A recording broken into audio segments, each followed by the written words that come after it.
constrained flow gasifier. Okay. So you would what is sometimes referred to as high temperature gasifiers, although they're all high temperature in my book. Yeah. The high temperature refers to the outlet. Yeah, refers to the outlet temperature of the gasifier. So it refers to how much work you have to do to recover heat from the gasifier at the outlet.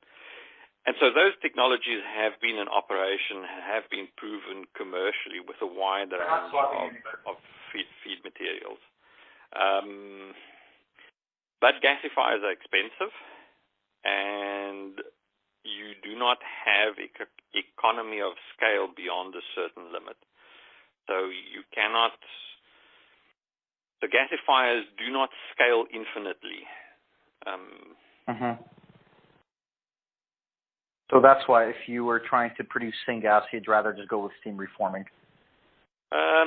It depends on where you are and what your feedstock cost is. So, for example, if you look at in North America at the North Dakota gasification facility, I mean, they have a bunch of gasifiers there that was originally just installed to produce synthetic natural gas because North America United States more specifically, had been running out of natural gas. Today we look back and we say, well, that's crazy, but that was the situation. If you look at South Africa, there's this magical process called hydraulic fracturing that happens. Yeah, it kind of changed a few things. If you look at South Africa, historically, they had a political system that nobody particularly cared for, and they were obstropolous, and so they told the rest of the world to go, pick a finger. And when they were embargoed for oil, they just said, well, we'll make oil from coal. And so that's where gasification technology picked up, I see. Okay. Yes, and for example, at the Sasol facilities, specifically the large one, in order to get that scale, you see 80 gasifiers. 80. Wow. Okay. So in order to gain the capacity, it is N multiplied by, a large number. And so it can be done. It's not as if it cannot be done, but it is expensive. It's really the capital cost you think of gasification that really sets it back. Oh, absolutely. Absolutely. Yeah. So you don't think it's at this point like gasification of petcoke or is a technical challenge? It's just like it's more of a commercial challenge.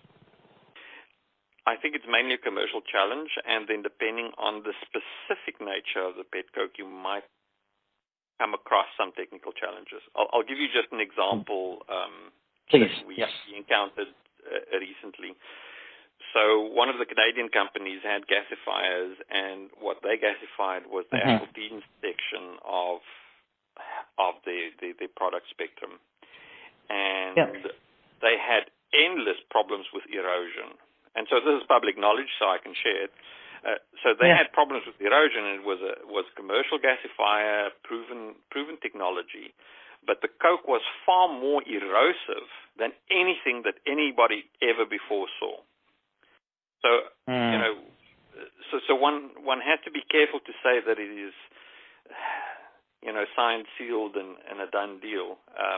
So one may always have surprises at some point, depending on the origin of your feed material. Right. But let's say this erosion is gone.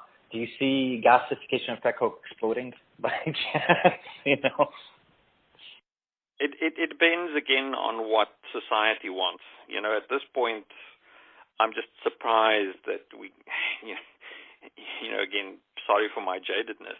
So we live in a society where we accept the fact that we cannot predict tomorrow's weather properly, but we believe that we can predict global temperatures and global climate change 20 years into the future.